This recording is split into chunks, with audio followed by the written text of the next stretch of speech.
Recentemente eu me peguei revisitando o ano de 2016 da WWE, principalmente no SmackDown, e um reinado em questão me chamou muita atenção, que foi o reinado do The Miz enquanto campeão intercontinental. Reinado esse que durou 188 dias. Mas mais do que a longevidade desse reinado, eu destaco o prestígio que o The Miz trouxe de volta ao cinturão, que foi perdido ao longo dos anos. A gente tinha o título intercontinental como uma peça decorativa para lutadores de midcard que não conseguiam desenvolver nenhuma história em torno dele. E o The Miz conseguiu trazer de volta relevância e importância para esse cinturão. Então hoje, nesse que é o primeiro episódio de uma nova série que eu quero trazer aqui para o canal, relembrando reinados históricos que aconteceram ao longo dos anos, eu decidi relembrar o reinado de 188 dias do The Miz. Então, se você gosta desse tipo de conteúdo, quer apoiar a comunidade de luta livre aqui no Brasil a crescer cada vez mais, deixa o like, se inscreva no canal, compartilhe com os amigos e bora pro vídeo!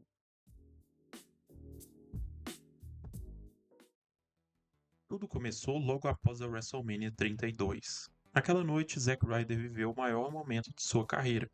Contra todas as expectativas, ele venceu a Ladder Match pelo Campeonato Intercontinental. Era uma vitória emocionante, uma daquelas histórias improváveis que fazem o público acreditar que qualquer coisa pode acontecer. Mas a comemoração durou pouco. Na noite seguinte, durante o Raw após WrestleMania, Zack Ryder colocou o título em jogo contra The Miz. Com a ajuda de Maryse, que fazia seu retorno à WWE, Miz recuperou o campeonato. Para muitos fãs, aquilo parecia um desperdício. Por que tirar o título de Zack Ryder apenas 24 horas depois? Naquele momento, ninguém imaginava que a WWE estava iniciando um dos reinados mais importantes da história moderna do Campeonato Intercontinental. Enquanto Miz começava seu reinado, Roman Reigns era o WWE World Heavyweight Champion. Roman havia derrotado Triple H na WrestleMania 32. Ele era o homem escolhido pela empresa, o rosto da nova era. Mas havia um problema enorme. O público não comprava essa ideia. As vaias eram constantes. A cada aparição, Roman parecia mais distante da conexão que a WWE queria criar com os fãs. O título mundial estava no centro do show, mas emocionalmente ele não estava funcionando como deveria. Enquanto o Roman enfrentava a rejeição no topo da empresa, The Miz começava silenciosamente a construir algo interessante, algo que ninguém estava prestando atenção ainda, mas que logo ficaria impossível de ignorar.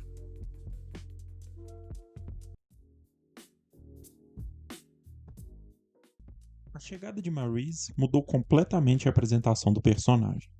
Miz deixou de ser apenas um vilão arrogante. Agora ele parecia uma verdadeira celebridade de Hollywood. Os dois se apresentavam como um casal de estrelas. Luxo, excesso, vaidade.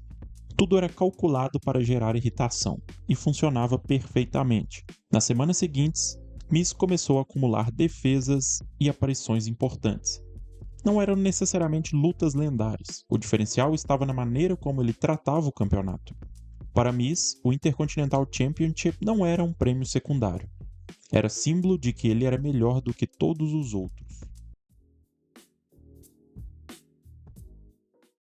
Enquanto Miz mantinha o campeonato intercontinental, a disputa pelo título mundial seguia mudando rapidamente. No Money in the Bank de 2016, Seth Rollins derrotou Roman Reigns e conquistou o WWE World Heavyweight Championship, mas sua comemoração durou apenas alguns segundos.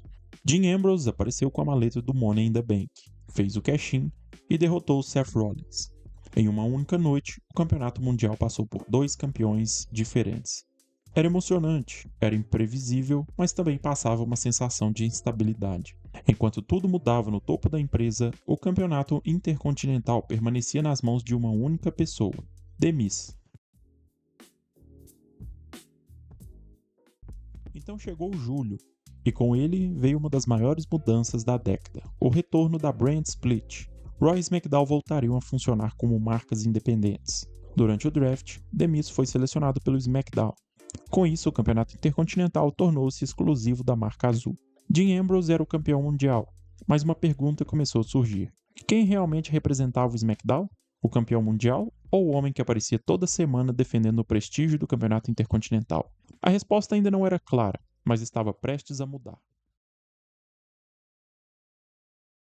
No SummerSlam, Miz entrou em rivalidade com Apollo Crews. Apollo representava tudo aquilo que a WWE tradicionalmente valoriza: atletismo, força, potencial, mas ainda era um lutador inexperiente. Miz representava algo completamente diferente: experiência, personalidade, capacidade de manipular o público. No SummerSlam, Miz reteve o campeonato, mas a luta em si não foi o momento mais importante daquele período. O que realmente importava era a evolução do personagem. A cada semana, Miz parecia mais convencido de que estava sendo ignorado, mais convencido de que merecia respeito, mais convencido de que ninguém valorizava aquilo que ele havia conquistado. E esse sentimento levaria ao momento mais importante de todo o reinado. No dia 23 de agosto de 2016, aconteceu o momento que transformou esse reinado em algo maior. Talking Smack. Um programa simples de entrevistas após o SmackDown. Nada indicava que aquele segmento entraria para a história. Durante a conversa, Daniel Bryan questionou o Miz. Questionou seu estilo de luta, questionou sua intensidade, sua importância, e naquele instante algo mudou. Miz explodiu. Ele falou sobre todas as vezes que havia sido subestimado. Falou sobre nunca ter abandonado a empresa, falou sobre nunca ter se lesionado gravemente.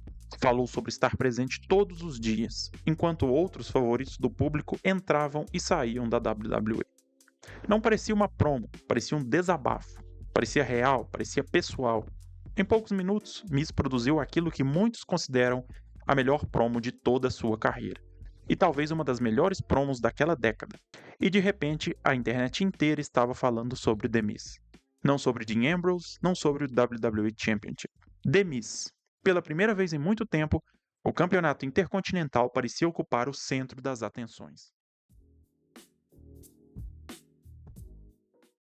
Poucas semanas depois, o cenário do título mundial mudou novamente. No Backlash 2016, AJ Styles derrotou Dean Ambrose e conquistou o WWE Championship. Era o campeão que muitos fãs queriam ver. Um dos melhores lutadores de todo o mundo finalmente havia chegado ao topo da WWE. E isso dava ao SmackDown um campeão mundial extremamente forte. Mas mesmo com AJ vivendo um grande momento, a conversa continuava voltada para The Miz. Para sua promo, para sua rivalidade com Daniel Bryan, para o seu campeonato. Era como se o SmackDown tivesse duas histórias principais acontecendo ao mesmo tempo. De um lado, AJ Styles carregava o topo da marca. Do outro, The Miz fazia o campeonato intercontinental parecer indispensável. Então surgiu o último grande desafio: Dolph Ziggler. Assim como Miz, Ziggler era um veterano tentando provar o seu valor. Assim como Miz, Ziggler sentia que nunca havia recebido o reconhecimento que merecia. A diferença era que um deles possuía o campeonato e o outro estava ficando sem oportunidades. A rivalidade rapidamente se tornou uma das melhores histórias do ano. Toda semana, Dolph parecia mais desesperado. Toda semana, Miz parecia mais arrogante. Toda semana, o campeonato intercontinental parecia mais importante. Miz zombava de Dolph. Maryse interferia. A Spirit Squad apareceu para aumentar ainda mais a humilhação. E pouco a pouco, aquela rivalidade deixou de ser apenas sobre um título. Passou a ser sobre sobrevivência. Então chegamos no No Mercy, 9 de outubro de 2016. A estipulação era simples. Se Dolph Ziggler perdesse, sua carreira chegaria ao fim. Se Miz perdesse, seu reinado acabaria. De repente, um campeonato secundário estava protagonizando uma das histórias mais emocionantes de toda a WWE. A luta entregou exatamente aquilo que os fãs esperavam: drama, tensão, emoção. Após quase 25 minutos de combate, Dolph Ziggler conseguiu o impossível. Ele derrotou The Miz e conquistou o campeonato intercontinental. Depois de 188 dias, o reinado chegava ao fim. Mesmo após a perda do título, o impacto do reinado permaneceria, porque quando os fãs lembram do SmackDown de 2016, eles lembram de AJ Styles, eles lembram de Dean Ambrose, eles lembram de John Cena, mas eles também lembram de uma verdade difícil de ignorar. Durante muitos momentos daquele ano, o campeonato mais interessante da marca não era o WWE Championship, era o campeonato intercontinental. E o homem responsável por isso foi The Miz, o homem que pegou o título muitas vezes tratado como secundário e fez o mundo da luta livre voltar a se importar com ele. The Miz não apenas segurou o campeonato por 188 dias, ele reconstruiu o valor daquele título. E provou que, com o personagem certo, a história certa e a rivalidade certa, um título secundário pode parecer tão importante quanto o maior prêmio da empresa.